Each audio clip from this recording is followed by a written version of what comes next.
بیٹا شرم جو ہوتی ہے وہ دو قسم کی ہوتی ہے. ایک شرم وہ ہوتی ہے جو کہ جہنم میں لے جاتی ہے، اور ایک شرم ہوتی ہے جو جنت میں لے جاتی ہے. جو شرم جہنم میں لے جاتی ہے اور جو شرم جنت میں لے جاتی ہے، ان دونوں میں فرق ہے. جو شرم جنت میں لے جاتی ہے وہ کون سی شرم ہے کہ ہم بے حیائی اور بری باتوں سے رکیں، اپنے آپ کو لغویات سے بچائیں، یعنی جن کاموں سے اللہ اور اس کے رسول صلی اللہ علیہ وسلم منع فرمایا ان سے رکنے والے کام ان میں شرم کریں تو جنت میں جائیں گے، اور دین سیکھنے کے معاملے میں شرم کریں گے تو جہنم میں جائیں گے، کیونکہ اس میں کوئی شرم نہیں ہے. دین کا مسئلہ معلوم کرنے کے لیے شرم کو ایک طرف رکھا جائے تاکہ دین سیکھ سکیں، اور جب دین صحیح طور پہ نہیں سیکھ سکیں گے تو پھر لازمی سی بات ہے شرم کرتے کرتے بھی جنت میں چلے اور جہنم میں چلے جائیں گے. تو اسی لیے کسی بھی مسئلے کا آپ کو علم نہ ہو اور آپ اس کو جاننا چاہتے ہیں، اگر سب کے سامنے نہیں اکیلے میں معلوم کرنا چاہتے ہیں تو بھی جو بھی آپ کے ذہنوں میں یا دل میں جو بھی سوالات ہیں ان کو بلا جھجک جو ہے وہ معلوم کرنا آپ کے فرائض میں سے شامل ہے، آپ کے فرائض میں شامل ہے. آج جو ہے وہ انشاءاللہ ہم پڑھتے ہیں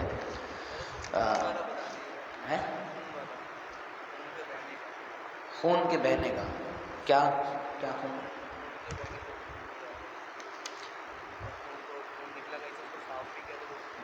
ہاں، کل ایک سوال جو ہم نے بتایا تھا اس کو آج دوبارہ ریپیٹ کر دیتے ہیں کہ اگر خون نکلا ہے جی، خون نکلا اور وہ اپنی جگہ پر رہا، اس وقت تک وضو نہیں ٹوٹے گا. لیکن اگر وہ اپنی جگہ سے سرایت کر گیا، چاہے وہ بہنے کی صورت میں ہو چاہے وہ پوچھنے کی صورت میں ہو، صاف کرنے کی صورت میں ہو، تب بھی وضو ٹوٹ جائے گا. یعنی جگہ بدل گئی، خون نکلنے کی جگہ، خون کی جگہ بدل گئی تو وضو ٹوٹ جائے گا. ٹھیک ہے. اور کوئی مسئلہ کل بھی رہ گیا تھا شاید، چلے ذہن میں آئے بتا دیں. آج ہم پڑھتے ہیں غسل. غسل کرنے کا طریقہ کیا ہے؟ غسل جنابت فرض ہے. غسل جنابت کیا ہے؟ فرض ہے. اور غسل جنابت نہ کرنے والا، جس طرح پہلے درس میں ہم نے پڑھا تھا کہ حضور نے فرمایا کہ میرا حقیقی ولی وہ ہے جو 3 باتوں پر دوام اختیار کرے، جو 3 باتوں پر ہمیشگی اختیار کرے. پہلا وہ شخص جو نماز کا پابند ہے، فرائض نماز ادا کرنے والا. دوسرا وہ شخص جو روزہ رکھنے والا، روزے کا پابند ہے، یعنی فرض روزہ ہے تو اس کی پابندی کرنے والا. تیسرا وہ شخص جس پر غسل واجب ہو چکا ہے اور وہ شخص اس میں کوتاہی نہیں کرتا، غسل کر لیتا ہے، یعنی جنبی شخص جس کو اطلام ہو جائے، اس شخص کے لیے کیا فرمایا کہ وہ 3 ایسا شخص جو ان 3 باتوں پر دوام ہمیشگی اختیار کرتا ہے، تو فرمایا کہ وہ میرا حقیقی ولی ہے. اور فرمایا کہ جو ان سے کوتاہی کرتا ہے، فرمایا کہ وہ میرا حقیقی ولی نہیں، وہ میرا دشمن ہے. ہم بتائیں کہ اللہ کے نبی صلی اللہ علیہ وسلم اس کو اپنا دشمن بنا دیں. ہم تو چاہتے ہیں نا کہ ہم تو اللہ کے نبی صلی اللہ علیہ وسلم کی نظروں میں رہیں، یعنی اپنی پہچان اس انداز میں کی جائے کہ ہمیں بروز حشر بھی حضور سرور عالم صلی اللہ علیہ وسلم کے حضور کھڑا ہونا ہے. تو اسی لیے غسل جو ہے وہ غسل جنابت کیا ہے؟ فرض ہے. پھر ویسے نہا لینا، غسل فرض نہیں ہے، ویسے نہاتا رہے، صبح شام انسان نہاتا رہے تو وہ کیا ہے؟ سنت ہے، مستحب ہے. ٹھیک ہے نا. غسل کا طریقہ پہلے لکھا ہوا ہے، غسل کا طریقہ. لیکن اس سے پہلے میں آپ کو بتا دوں غسل کے اندر فرائض کتنے ہیں. غسل کے اندر 3 فرائض ہیں، اور وہ کون کون سے ہیں؟ کلی کرنا، ناک میں پانی چڑھانا، اور پورے بدن پر پانی بہانا. اب آپ نے ڈفرینس دیکھا کہ وضو میں کلی کرنا فرض نہیں تھا، ناک میں پانی چڑھانا فرض نہیں تھا، لیکن غسل میں فرض ہے. جبکہ غسل کے اندر باقی چیزیں آپ چھوڑ دیں، جب پورے جسم پر پانی بہا دیا پھر اس کے بعد کلی کی، ناک میں پانی ڈالی، 3 فرائض ادا ہو گئے. اب اگر مثال کے طور پر کوئی شخص غسل میں ہی کلی نہ کرے، وہاں وضو میں کوئی کلی نہیں کر رہا تھا تو وضو ہو رہا تھا، لیکن غسل میں کوئی شخص کلی نہیں کرے گا تو غسل نہیں ہوگا۔ غسل جنابت کی بات ہو رہی ہے، ناپاکی سے پاک ہونے والا غسل، ٹھیک ہے۔ اگر کلی نہیں کرتا یا ناک میں پانی نہیں چڑھاتا تو کیا ہوگا؟ غسل نہیں ہوگا۔ کیوں نہیں ہوگا؟ اس لیے کہ فرض رہ جائے گا، اور فرض رہنے کی بنا پر غسل نہیں ہوگا۔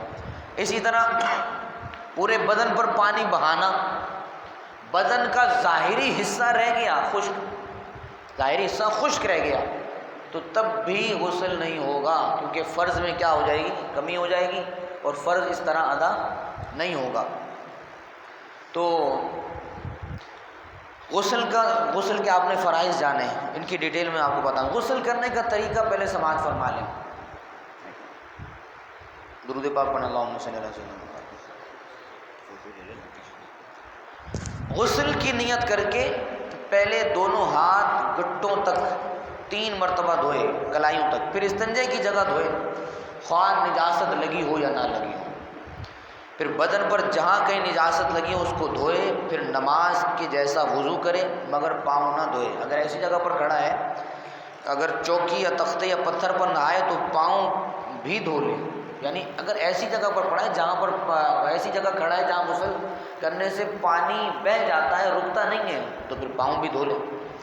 پھر بدن پر تیل کی طرح پانی چپڑ لے، مطلب یہ ہے کہ اس کو ملے، جیسے تیل لگاتے ہیں نا، یعنی پانی کو کیا ہے، ہر جسم کے ہر حصے پر پانی اس طرح پہنچ جائے، مل لے۔ پھر 3 مرتبہ دائیں موڑنے پر پانی بہائے، پھر بائیں موڑنے پر پانی بہائے، پھر 3 مرتبہ سر پر، تمام بدن پر 3 بار، پھر نہانے کی جگہ سے الگ ہو جائے۔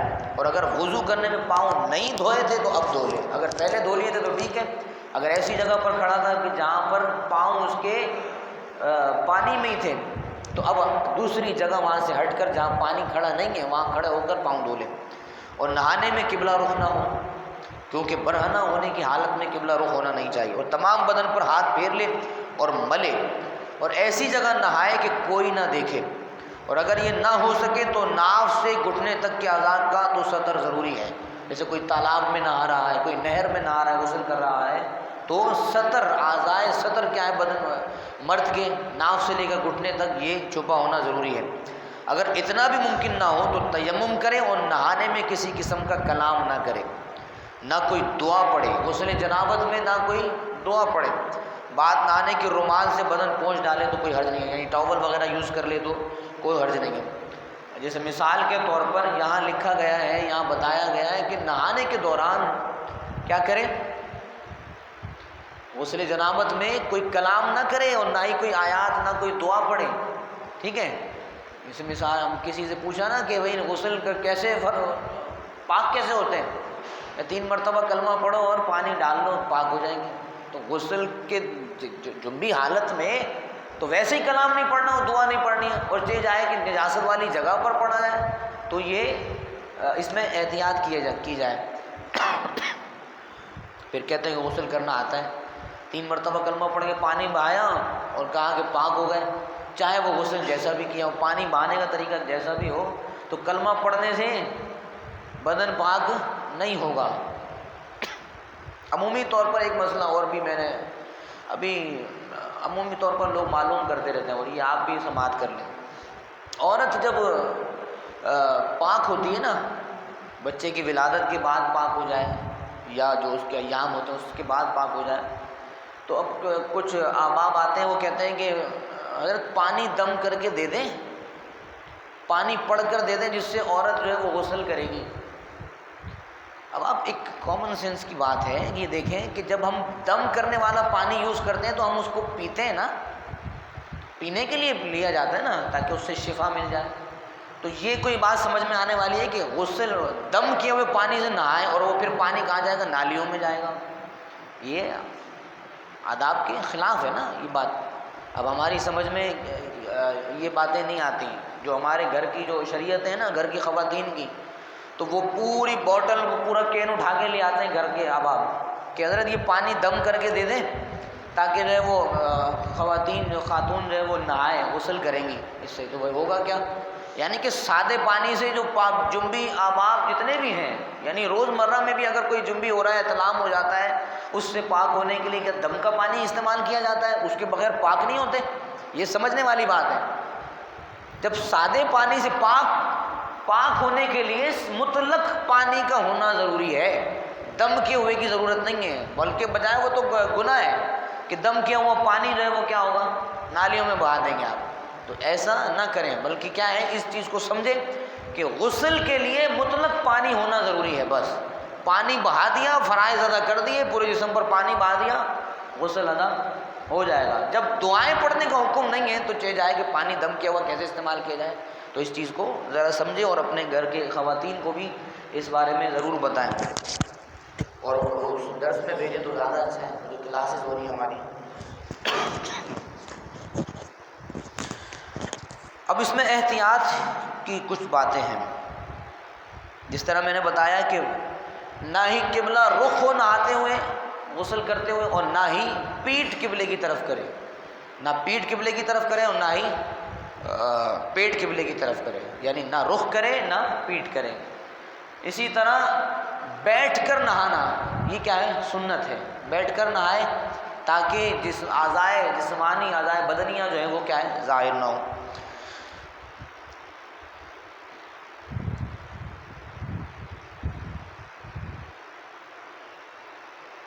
فرائض غسل، یہ تو میں نے آپ کو بتا دیا، اس میں چند ایک مسائل ہیں، وہ اس کو سماعت کر لیتے ہیں۔ اچھا، کلی اس طرح کرے کہ منہ کے ہر پرزے، گوشے، ہونٹ سے حلق کی جڑ تک ہر جگہ پانی بہہ جائے۔ مسوڑے دانت کی کھڑکیاں، دانت کی یعنی جو آپ کی جو خلا ہے اس کو، ہر کروٹ میں حلق کے کنارے تک پانی بہے۔ اور روزہ نہ ہو تو غرارے بھی کرے، توجہ ہے، روزہ نہ ہو تو غرارے کرے، اور اگر روزہ نہیں ہے تو غرارے کرنے کی ضرورت نہیں ہے، صرف پانی کلی کرنے سے فرض ادا ہو جائے گا۔ دانت میں کوئی چیز اٹکی ہوئی، جیسے گوشت کا ریشہ ہے، چھالیاں وغیرہ ہے، پان کی پتی وغیرہ، تو جب تک ضرر حرج نہ ہو چھڑانا ضروری ہے، یعنی اس کو نکالنے میں تکلیف نہ ہو تو چھڑانا ضروری ہے۔ بغیر اس کے غسل نہیں ہوگا، اور بے غسل نماز بھی نہیں ہوگی۔ جب غسل نہیں ہوگا تو نماز بھی نہیں ہوگی۔ ناک میں پانی چڑھانا، یعنی دونوں نتنوں میں جہاں نرم جگہ ہے وہاں تک دھلنا کہ پانی کو سونگھ کر اوپر چڑھائے تاکہ بال برابر بھی جگہ ڈھلنے سے نہ رہ جائے، نہیں تو پھر اگر رہ گئی جگہ تو غسل نہیں ہوگا، کیونکہ فرض ہے نا، ناک میں پانی چڑھانا اور کلی کرنا کیا ہے، فرض ہے۔ اور اگر ہم نے ناک میں پانی نہیں چڑھایا، مطلب یہ غیر روزے دار کی بات ہے، روزے دار اس میں احتیاط کرے گا، غیر روزے دار کیا ہے، ناک میں پانی چڑھائے گا، اگر یہ پانی اوپر ناک تک نہیں پہنچا تو تب بھی فرض ادا نہیں ہوگا۔ اسی طرح اگر بلاک، یعنی کہ کیا ہے، ایک زیور جو کہ ناک میں پہنتے ہیں، ایک منٹ، مسئلہ سوال بعد میں پوچھے گا، سوال ایک منٹ بتاتا ہوں۔ نس کیل کا سوراخ ہو تو اس میں بھی پانی پہنچانا ضروری ہے۔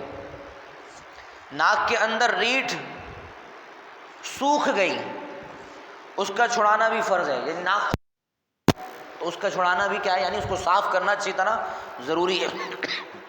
اور ناک کے بال کا دھونا بھی فرض ہے۔ پورے بدن پر پانی بہہ جانا، اس طرح کہ پاؤں کے تلوے تک جسم کے ہر پرزے پر، رونگٹے پر پانی بہہ جائے، اور اس کے لیے ایک بال کی نوک بھی دھلنے سے رہ گئی تو غسل نہیں ہوگا۔ اس طرح فرائض وضو میں تھا کہ ایک بال کی نوک کے برابر بھی خشک جگہ رہ گئی تو وضو نہیں ہوگا، اسی طرح غسل نہیں ہوگا۔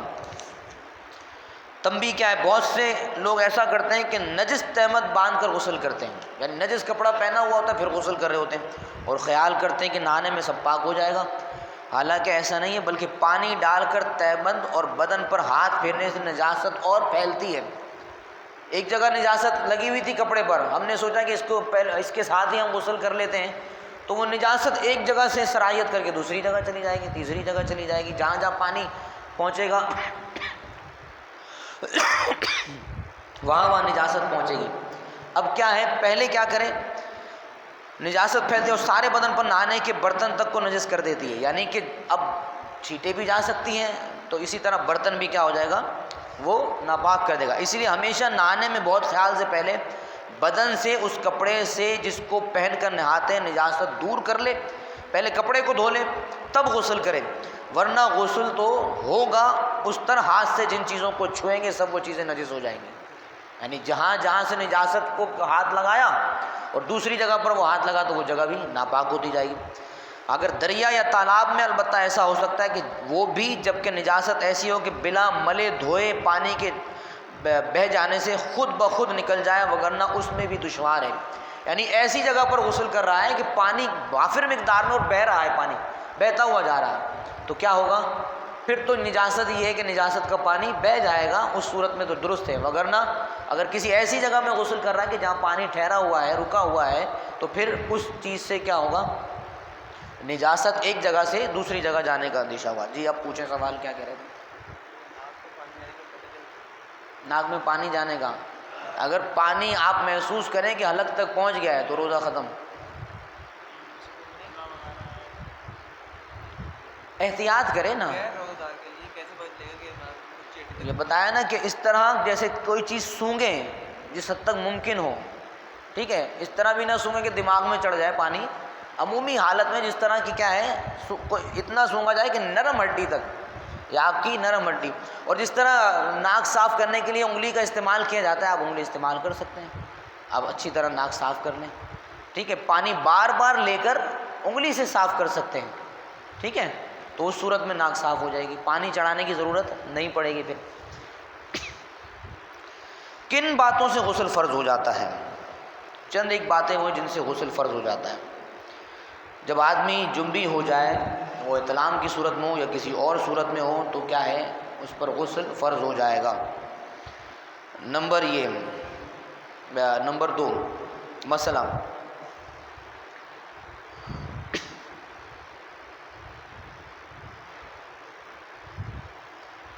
اگر کسی شخص کو شہوت کے ساتھ اس کی منی اپنی جگہ سے نکلی اور شہوت کے ساتھ جدا نہ ہوئی بلکہ بوجھ اٹھانے سے ہوئی، یعنی کوئی دل میں برا خیال بھی نہیں تھا، کسی سبب سے نہ ہو، تو یہاں لکھتے ہیں کہ بلندی سے گرنے کی وجہ سے ایسا ہو تو غسل واجب نہیں ہوگا لیکن وضو جاتا رہے گا، غسل واجب نہیں ہوگا، تو وہ منی خیال نہیں کی جائے گی بلکہ کیا ہے، وہ شہوت کی صورت میں نکلنے کی وجہ سے غسل واجب ہوتا ہے، جبکہ وہ کسی اور سبب سے وزن اٹھانے سے گرنے کی وجہ سے ایسا ہوتا ہے تو غسل واجب نہیں ہوگا، وضو جاتا رہے گا۔ پیشاب کے بعد جو قطرے آتے ہیں اس سے غسل واجب نہیں ہوتا، وضو بے وضو ہو جائے گا۔ جمعہ اور عید، بقرہ عید کے لیے اور عرفہ کے دن اور احرام باندھنے کے وقت نہانا سنت ہے۔ بے غسل کیا کام کر سکتا اور کیا کام نہیں کر سکتا؟ جس کو نہانے کی ضرورت ہو اس کو مسجد میں جانا، یعنی بے غسل شخص، یعنی جنبی آدمی مسجد میں نہیں جا سکتا، طواف نہیں کر سکتا، قرآن مجید کو نہیں چھو سکتا، اگرچہ اس کا سادہ حاشیہ یا جلد ہی کیوں نہ ہو تب بھی نہیں چھو سکتا، اور بے چھوئے دیکھ کر یا زبانی پڑھنا یا کسی آیت کا لکھنا یا انگوٹھی یا چھونا یا پہننا جس پر حروف مقطعات ہوں یہ سب حرام ہے۔